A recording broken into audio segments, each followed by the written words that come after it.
अस्सलाम वालेकुम जी। अपना बुध का रोज़ जो था वो बड़ा इंकशाफात भरा दिन था और उस दिन सुबह से ही कुछ जर्नलिस्टिक वाइब्स आना शुरू हो गई थी।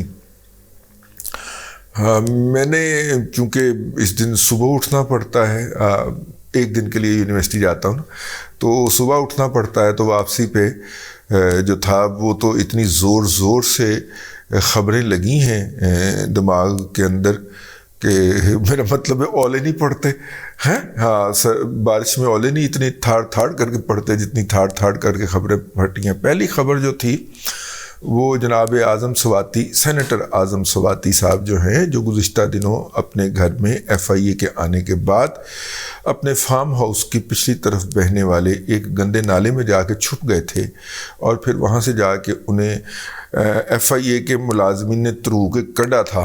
ऐसे अपना स्वाति साहब यार सानू ही फड़ना है सन, ठीक है ना। तो मेरा मतलब है कि नहीं यार ऐसा नहीं कर दे यार, मेरा मतलब है चलो थोड़ा बहुत बंदा मज़ामत कर ले लेकिन भागे ना यार। आपको हालांकि आपके गांव के एक जो सब इंस्पेक्टर है FIA का, मैं नाम भी बता सकता हूं उसका, जिसने फ़ोन करके उनके आने से तकरीबन आधा घंटा यानी चलने से पहले उन्होंने बता दिया था कि हम आपको पकड़ने आ रहे हैं, आप जिधर को निकल सकते हैं निकल रहे। इनू भजन से सिर्फ गंदा नाला ही लगे ठीक है यार, तू निकल जा, आगे चला जा। तो लेकिन अंधेरे में डर बड़ा लगता होगा ना, अभी तो है फार्म हाउस वो दूर दराज इलाके में थे। तो खैर उन्होंने फरमाया, और वो उन्होंने कहाँ फरमाया, वो अरशद शरीफ साहब के घर पे फरमाया। और अरशद शरीफ साहब के घर गए थे उनकी फैमिली को दिलासा और पुरसा देने के लिए।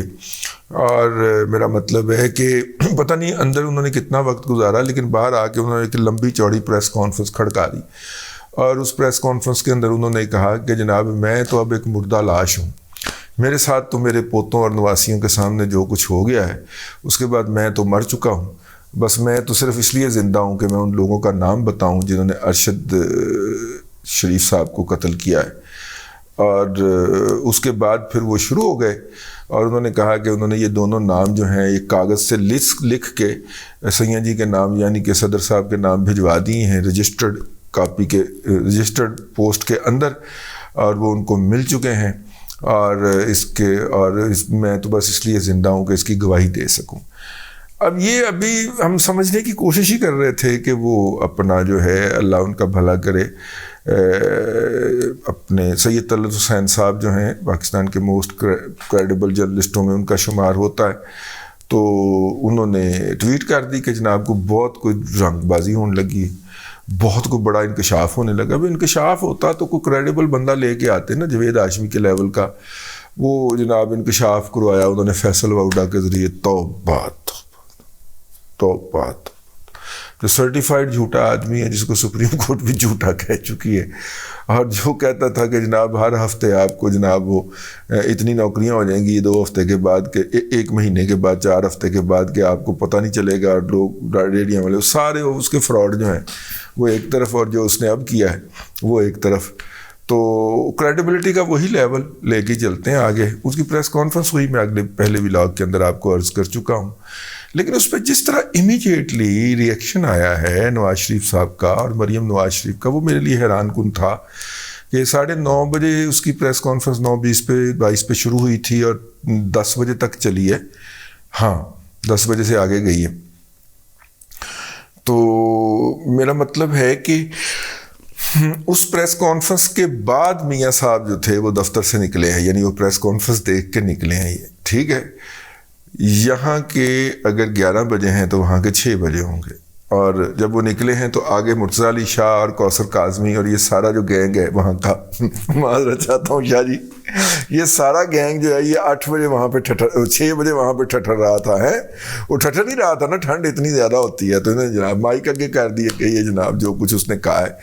तो मियाँ साहब ने उसके ऊपर बड़ा वेल वर्स्ड और डिटरमेंड किस्म का रद्द अमल दिया, और लगता था कि उन्होंने वाउडा की प्रेस कॉन्फ्रेंस सुनी है, बाकायदा एक एक हरफ सुना है। और वही बात थी उनके, उसके अंदर भी وہ چونکہ فوٹیج آ گئے ہیں، وہ آپ ابھی دیکھ لیجیے گا میری اس بھاشن کے بعد، لیکن مطلب کہ لگ رہا تھا کہ جیسے مطلب کہ میاں صاحب جو ہیں انہوں نے ایک ایک لفظ اس کا سنا ہے، اور وہ تمام الفاظ جو انہوں نے اس کے واؤڈا کے اس پریس کانفرنس میں سے اٹھائے، وہ ان کے جو بیانیہ ہے عمران احمد خان نیازی کے خلاف، اس کو سپورٹ کر رہے تھے. تو میں کیا یہ صحیح سمجھا ہوں یا نہیں سمجھا ہوں، اس کا فیصلہ آپ یہ ویڈیو سن کے کر لیجئے گا، جو اس کے بعد آپ کی بصارتوں کی نظر کی جائے گی. اب تک کے لیے اتنا ہی. اگلے ولاگ کے اندر پھر آپ سے حاضری ہوتی ہے، ملاقات ہوتی ہے. اللہ تبارک و تعالیٰ آپ کو آسانیاں عطا کرے اور آسانیاں خلق خدا میں تقسیم کرنے کی توفیق عطا کرے. میرا خیال ہے کہ بہت سارے رازوں سے پردہ اٹھ رہا ہے. آنے والے دنوں میں انشاءاللہ آپ دیکھیں گے کہ، اور اللہ تعالیٰ کرے گا انشاءاللہ، اس کا لانگ مارچ فیل ہونا ہی ہونا ہے. یہ میری بات نوٹ کر لیں انشاءاللہ. یہ میں نہیں کہہ رہا، یہ پی ایم ایل این نہیں کہہ رہی، تو کون کہہ رہے ہیں؟ یہ فیصل واڈا صاحب کہہ رہے ہیں جو پی ٹی آئی سے، کہ جی اس میں لاشیں گریں گی اور خون خرابہ ہوگا. تو میں نے تو آج صبح ایک، اور کیا مقصد ہے؟ یہی مقصد ہے نا اس کا. کوئی مقصد کوئی بہتری کی طرف یا پازیٹیو چیز تو نہیں ہے. لانگ مارچ کا مقصد پاکستان کی تباہی، اس میں فتنہ پھیلانا، اس میں اب ان کو اور چیزوں کی ضرورت ہے کیونکہ ان کی سیاست بھی فیل ہو رہی ہے، ان کا plan a, plan be, plan سی بھی فیل ہو رہا ہے. تو ان کا یہ اب ان کی ضرورت ہے کہ وہ کوئی ایسی چیز، کوئی ایسا شر کریٹ کریں جس سے وہ اپنے مقاصد حاصل کرنے میں کامیاب. عمران خان کسی کوئی انقلاب نہیں لا رہا، اور یہ لوگوں کو جو انقلاب کی باتیں کرتے، کوئی انقلاب نہیں. انقلاب لوگوں نے عمران خان کا دیکھ لیا ہے اس کی 4 سالہ حکومت میں کہ کون سا انقلاب لے کے آیا ہے. یہ صرف اور صرف چیف عوامی سٹاف وہ لگوانا چاہتے ہیں جس میں عمران صاحب چاہتے ہیں کہ جی میرا بندہ ہو. اب یہ چیف عوامی سٹاف ایک جو ہے نا وہ ادارے کا چیف ہے، اور کسی ایک پارٹی کا چیف تو نہیں ہے نا کہ اب ہم دیکھیں گے جی فلاں سیاستدان کہہ رہے ہیں تو اس کے کہنے کے اوپر آپ اپنا چیف عوامی سٹاف پوسٹ کر دیں.